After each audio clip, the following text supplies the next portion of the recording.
Palanpur. Today I am here for our chapter number 9, personal pronoun of class 6 English 2.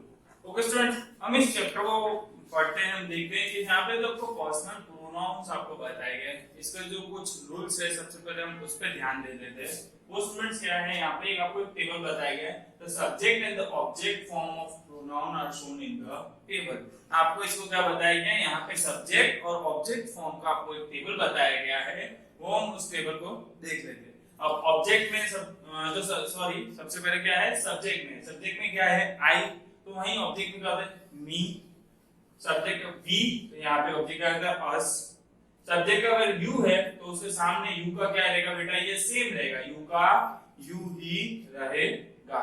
जैसे कि subject का ही है तो उसका ऑब्जेक्ट में क्या हो जाएगा हिम, और सब्जेक्ट में शी है तो उसका क्या हो जाएगा हर, और जो सब्जेक्ट का इट है तो इट का स्टूडेंट क्या रहेगा, इट ही रहेगा, और जो लास्ट में जो सब्जेक्ट में दे है उसका क्या हो जाएगा, देम हो जाएगा। ओके स्टूडेंट्स, ये टेबल आपको, अगर आपको इस टेबल में याद रह गया तो ये पूरे के पूरे टेबल पे ही हमारा ये चैप्टर बेस्ड है, सो आपको ये टेबल ही याद रखना है। ओके स्टूडेंट्स, ये था हमारा फर्स्ट रूल। आई का क्या है मी, वी का अस, यू का यू ही रहेगा, जो ही है ही का रहेगा हिम, और जो शी का हर, इट का क्या होगा सेम वापस से इट ही रहेगा, और जो दे है दे का क्या रहेगा देम रहेगा। उसके बाद जो हमारा सेकंड रूल है स्टूडेंट्स, सेकंड रूल क्या है वो हम देख लेते हैं। You and it present no difficult as they have the same form for the subject and the object. जैसे मैंने आप स्टूडेंट्स आपको इसके ऊपर बताया कि ये जो हमारा यू है बेटा, यू और जो इट है, ये दोनों क्या रहता है, इसका सब्जेक्ट और ऑब्जेक्ट फॉर्म के अंदर दोनों सेम रहता है। सो इसमें हमें कुछ पहचानने में कुछ प्रॉब्लम रहती है नहीं। जैसे कि हम एग्जांपल बता देते हैं, did you see the snake, did you see the snake. जैसे सेकंड एग्जांपल है इसका, डिड इट फ्राइटेन यू, इसमें क्या होगा दोनों का सेम ही रहता है। सो स्टूडेंट्स, आपको इस सेंटेंस में कोई प्रॉब्लम होगी नहीं पहचानने में, क्योंकि आपको पता है सब्जेक्ट के अंदर भी यू रहता है और ऑब्जेक्ट के अंदर भी यू रहता है, इट का इट रहता है। ओके, सो स्टूडेंट्स, ये हमारा जो सेकंड नंबर का रूल था, आई थिंक सो आपको समझ में आ गया होगा। अब जो इसका हमारा थर्ड नंबर का रूल है, थर्ड नंबर का रूल क्या है वो हम देख लेते हैं। जैसे कि I, we, he, she and they are used as a subject of a verb student. जैसे कि आई है, वी है, ही है, शी है और दे है, ये ऐसा सब्जेक्ट ऑफ अ वर्ब की तरह यूज किया जाता है। और ये देख सकते हो आप subject, I respect my parents, I respect my parents, और सेकंड है दे लिव हियर। आपको सब्जेक्ट यहाँ पे दिखने मिल रहा होगा, जो मैंने आपको सर्कल किया है वो।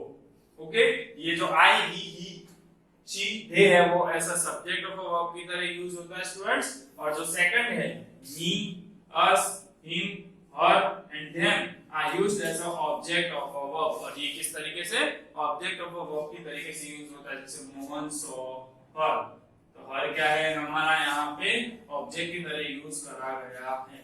और जो टॉम लाइक्स देम, और यहाँ पे देम क्या है हमारा ऑब्जेक्ट की तरह यूज करा गया है।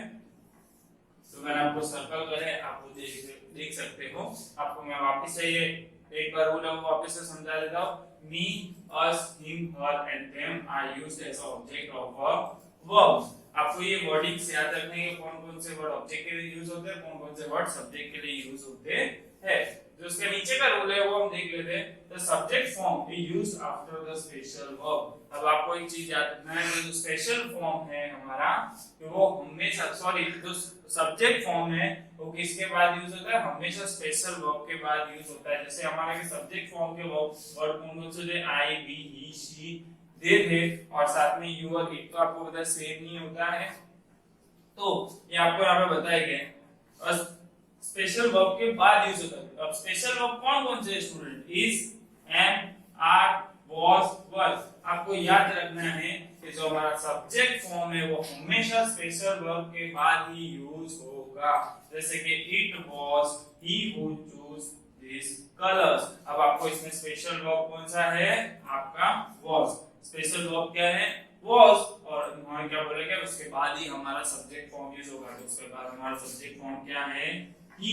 जो मैंने सर्कल कराया वो क्या है हमारा सब्जेक्ट फॉर्म है और जो हमारा was है ये क्या है हमारा, जो हमारा है स्पेशल वर्ब। क्या है स्टूडेंट? Special verb. मैं आपको वापस से बता देता हूँ स्पेशल वर्ब कौन कौन से होते हैं। इज, एम, आर, वाज, वर, ये स्पेशल वर्ब्स होते हैं और हमेशा हमारा सब्जेक्ट फॉर्म जो होता है उसके बाद ही लगता है। पहले स्पेशल वर्ब्स आते हैं उसके बाद हमारा सब्जेक्ट फॉर्म लगता है। ये हमारा रूल है इंग्लिश ग्रामर का। अब जो इसका जो लास्ट हमारा जो है वो है कि object form is used after, between and let. अब जो हमारे जो ऑब्जेक्ट फॉर्म है, हमारे ऑब्जेक्ट फॉर्म के वर्ड्स कौन कौन से थे मैं वापस आपको रिवाइज करा देता हूँ। मी, अस, हिम, हर, देम, ये थे हमारे ऑब्जेक्ट फॉर्म के जो वर्ड्स थे। वो हमेशा कब किसके बाद यूज होंगे? जो हमारा लेट और जो बिटवीन है उसके बाद ही हमेशा लगेंगे। जैसे कि let him have something to eat. अब जो लेट है आपको यहाँ पे बताया गया है, ओके। अब इसके बाद ही आपका हमेशा जो ये हिम है, हिम क्या हमारा ऑब्जेक्ट है और जो हमारा लेट है और यहाँ पे बोला गया लेट और बिटवीन वर्ड के पीछे ही हमेशा ऑब्जेक्ट फॉर्म लगेंगे। सो स्टूडेंट्स आपको ये रूल समझ में आ गया होगा। आई थिंक तो मुझे लगता है आपको ये सारे रूल समझ में आ गए होंगे। अगर आपको इसमें से रूल समझ नहीं आए तो आप मुझे पूछ सकते हो। चलो अब हम इसके बाद एक्सरसाइज हमारी देखते हैं। Exercise number 11। सो स्टूडेंट्स इसके आगे हम हमारी एक्सरसाइज नंबर 11 है वो देख लेते हैं। एक्सरसाइज नंबर 11 हमारा फर्स्ट क्वेश्चन क्या है? Right the correct form of pronoun in the following. आपको क्या करना है? इसका करेक्ट फॉर्म है जो प्रोनाउन का वो आपको लिखना है। तो इसके अंदर करेक्ट फॉर्म आपको रूल्स मैंने समझा रखे हैं कि बेटा कौन कौन से रूल्स में कौन सी जगह क्या क्या लगता है आपको पता होना चाहिए। सो हम रूल्स के हिसाब से देखते हैं। तो राम एंड डैश वो प्रेजेंट, राम एंड आई वो प्रेजेंट। अब यहाँ पे क्या लगेगा? राम एंड आई वो प्रेजेंट, ओके। अब जो सेकंड है he knew it was dash। अब इसमें क्या लगेगा? he knew it was I, उसे पता था वो कौन था? मैं, ओके। अब जो थर्ड है he and dash were great friends। तो यहाँ पे क्या होगा? he and I were great friends, okay. जो फोर्थ है हमारा इसके अंदर क्या है? It is dash who is to blame. तो it is he who is to be blame, okay. और जो इसका फिफ्थ वाला सेंटेंस है हमने यहाँ पे wait for Harry and me. इसके लिए हैरी और मेरे लिए वेट करो, ओके स्टूडेंट्स। ये यहाँ पे टोटल मैंने फर्स्ट क्वेश्चन के अंदर 12 थे। मैंने आपको 5 सम करवाए हैं यहाँ पे सॉल्व, बाकी का आपको खुद से सॉल्व करने हैं। सो इसके आगे हम हमारा जो सेकंड नंबर का क्वेश्चन है वो देख लेते हैं। Choose the correct word to complete the sentence. आपको क्या करना है? वर्ड्स दिए गए हैं सेंटेंस में और आपको वहां पे चूज करके सेंटेंस कंप्लीट करना है। जैसे कि they knew all about my friends and me. तो यहाँ पे क्या आएगा? They knew all about my friends and me आएगा स्टूडेंट्स। तो आपको मैंने नीचे नीचे अंडरलाइन कर दिया है।